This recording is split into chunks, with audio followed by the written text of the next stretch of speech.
Hello everybody, welcome back to Waffles RC. Today we are going to be doing stuff. Just gonna keep going on the hauler. I'm gonna show you guys how I do dualies. In the last video I said I have a trick. It's not really a trick, it's just the way that I found to make dualies. And it's kind of primitive, but it works. So I'll show you how to do that. And then we're just gonna keep going along, see how far we can get with this thing. So let's go. Okay, so this is the way that I do dually wheels. Not saying that this works for everybody, but this is what works for me. So I look for wheels that are like this. These are just regular 1.9 wheels. As you can see, that has a nice flat surface. Unlike this truck, where you can see that the lug nuts are recessed in to the wheel, so it's not flat. So I look for a wheel with that flat surface right there. And literally all I do is I stack a bunch of spacers in between the wheels. So what I do is I drill out the threads of these so that way a bolt can just slip right through. And then you just stack them, and some of them you have to grind off the lip that goes inside of the wheel. So you just grind that off. I have to do it to 2 of these, and then stack them up. And once they're drilled out, you run a long bolt all the way through down to the hub on the axle. And then you wind up with something like that. So there is a little space. You can see probably see the spacer in there. I only have a few bolts in it right now, but that is how I run dualies. I'll drill these out, grind them up, and then stack these together, mount it on that, and then we'll move on.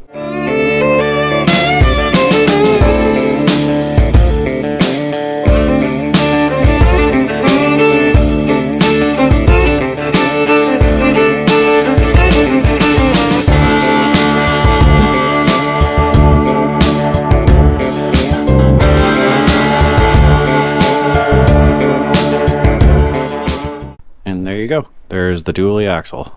Well, dually wheels.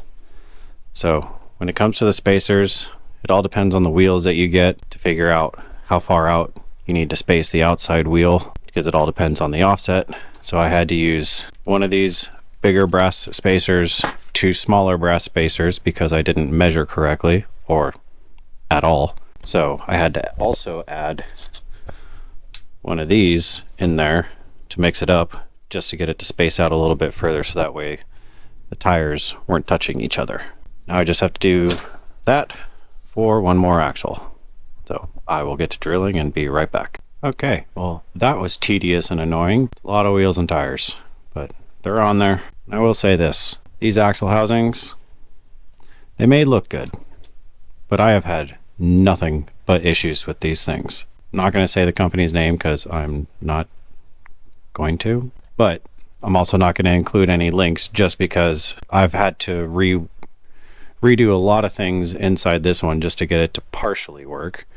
This one's now having issues, and I had to take bolts out of it because it was hitting the gears. I'm going to make them work, but I don't want to recommend that you guys go out and buy them and have to sit there and machine them with a little grinder for hours and hours and hours trying to get them to function properly. So just a heads up. Okay, now we got the axles off, tables cleaned off. Let's get to something that I actually know how to do.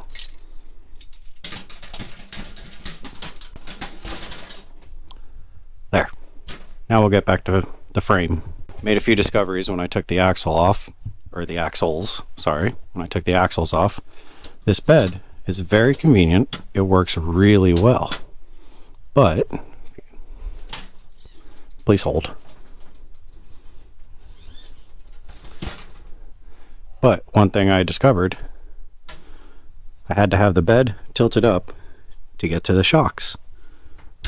Well, I couldn't tilt it up because the trailer hitch and many other things.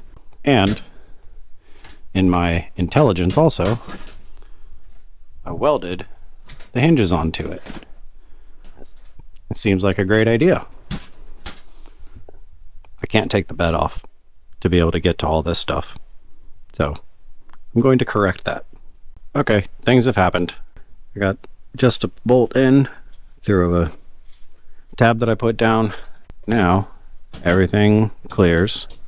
I also added these tabs so when it comes down, it centers itself on the frame and doesn't move side to side.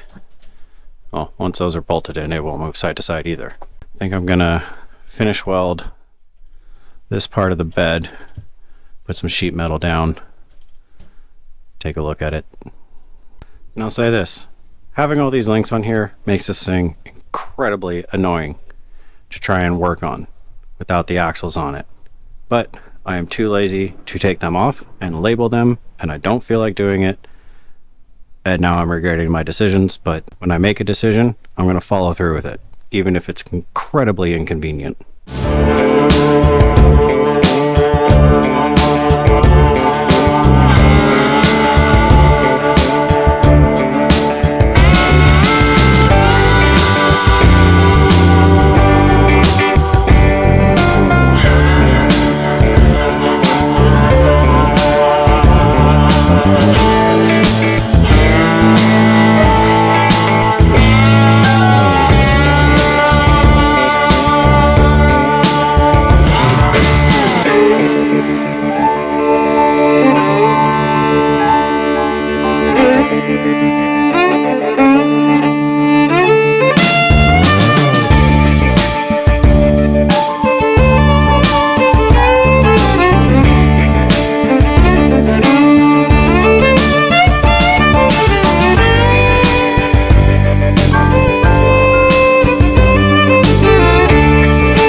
Pretty sure I just put enough weld on that tiny little bed to tow that thing. So I think we're going to be good with an RC. Now, time for the perfect weld device. So that way we will have absolutely perfect welds. There is the bed essentially done. Got plates on it for tires to drive on. Got it all welded up. Yes, I know the sticker is still there. No, I will not be removing it because I didn't notice it until just now. So that is the bed all finished and removable now. So now I'm going to straighten the top of this piece, the battery box. I'm going to level out the top, make a little lid for it. Here is the battery box. Did all the edge welding. It's got a lid on it and it opens. Yes, it's not pretty, but here, let me just make sure that it's prettier. It's just a battery box. Quite happy with how it turned out. You can get a battery in and out of there and then close it and it's like it never happened. So I'm going to put the truck together entirely with the wheels and tires and see what with the body on it and see what it looks like.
Well, there we are.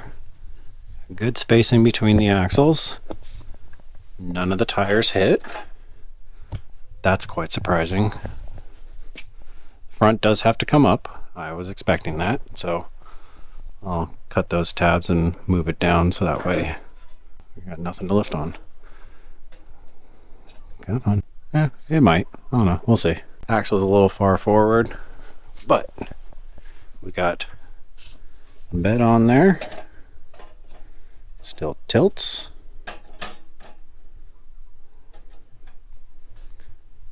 Might have to figure out some ramps or something for the back.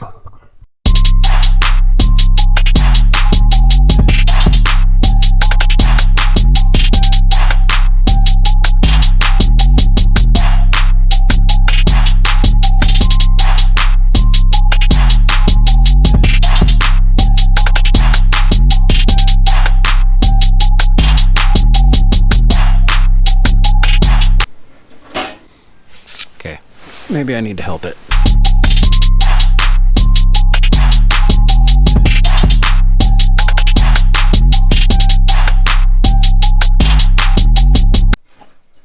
Bit too slippery.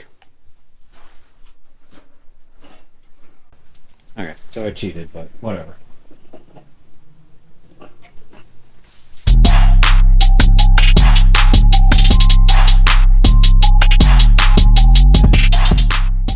Well, I'd say that's looking good so far. Got the axles all together, so now I just need to find a spot to mount the locker cable for the middle axle and for the front one that's in there.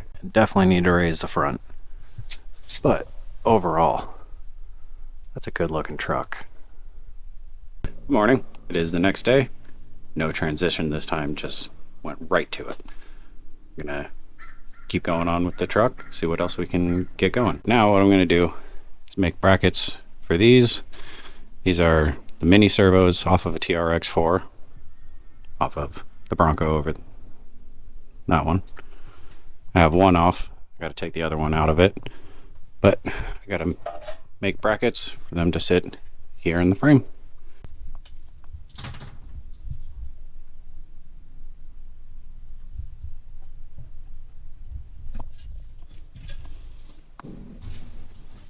Okay, there are the tabs for this thing, for the rear, for the front.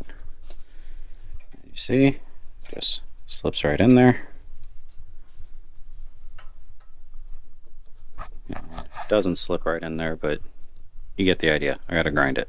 Now we got that. Oh, found a good use for the battery box. Hold the bed up. Except I just realized I can take the bed off now. Sometimes it helps to think back to what you did to continue on, make your life easier, or continue on just making it harder for yourself. It's always good to have a challenge. So now I'm just on to all the little things, like moved the shock towers back here, did a bar right here just so that the body can sit on it and have something to rest on. Got the truck relatively level. Front tires are a little flat.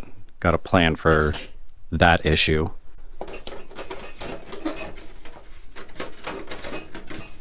Yeah, there we go.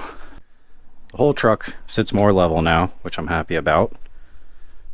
Put a temporary steering arm in there. I don't know if you can see, yeah, because I was tired of them going all over the place.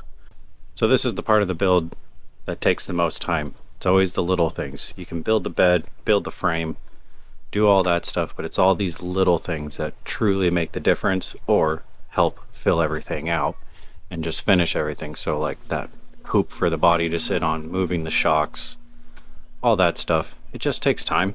In the automotive world, what they say is that the last 5% takes 90% of the time. Or however people want to say it. But realistically, it's true. I built the frame, and now I'm doing all these little things. I do want to hear you guys' suggestion for this space right here. Should I make little toolboxes? You know, they're gonna be welded onto the bed, but should I make toolboxes? What should I make there? I don't want this big old gap here. I don't want it to stick too much lower down than this, but I want something to fill in the space, kind of make this thing look a little bit more complete. So You guys let me know, shoot me some ideas, and I will try to make it, as long as it's not too crazy. Or make it crazy. I like a challenge. So ignore the trailer hitch. I thought I'd give you guys a different view of how this thing really looks.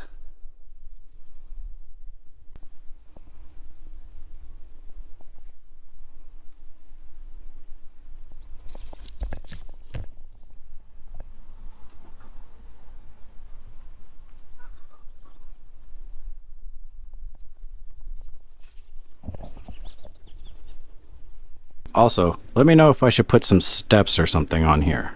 I feel like it's good for ground clearance, but it's not exactly going to be the best thing off-road anyhow. Maybe. Who knows? But let me know also if you guys think I should try to make some steps on this, just to give it that scale look that we're going for with this truck. Alright guys, well that's going to be it for this video. Got pretty far on it. Have a few more little things to do before we do a final weld on the frame. Make it all look nice and pretty. And then make it look not so pretty. I have a plan. So from Waffles RC, just want to say thank you all very much. And we'll see you on the next one. Next time, we're going to get started working on the trailer. Really going to make this whole combination really long. Very excited for it. So we'll see you guys next week when we start working on the trailer.